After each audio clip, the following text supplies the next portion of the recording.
A lot of the reporting I've seen recently has sort of been seeming to say that there are these editors on the side, and there's this massive game at its heart. But really, to us, making things is half the game. It is actually gameplay. Building these creatures is gameplay. And one of the interesting things about that is when you say, okay, we're going to make you creative as a player, what actually happens is we better not make the things you make look stupid, So if you're going to say, be creative, you want to make cool things, and you want it to be easy to make cool things. And you also want the tool to be easy to use. And the guys have done a great job, I think, because at the moment, if you want to get rid of a leg, it's as simple as grabbing it and throwing it away. If you say, these spikes don't really work for me anymore, you can just grab them and throw them away.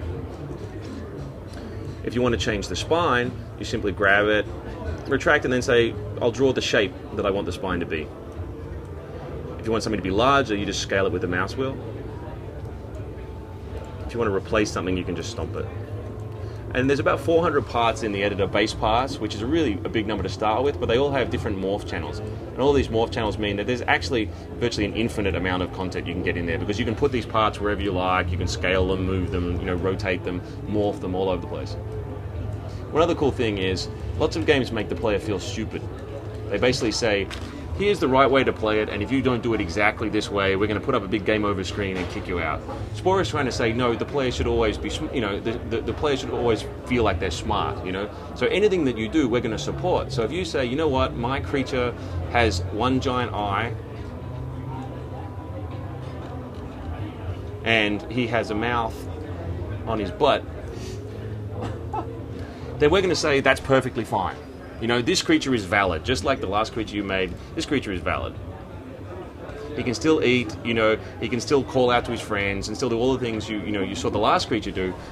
He just looks like you want him to look.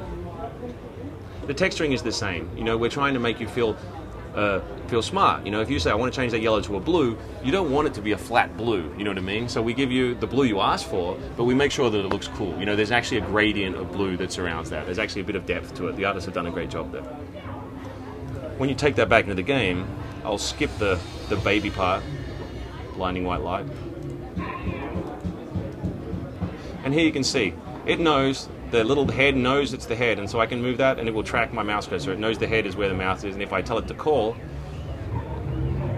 you see everything still works. And the gait itself, even the legs, now with these two funky legs, he's still getting about.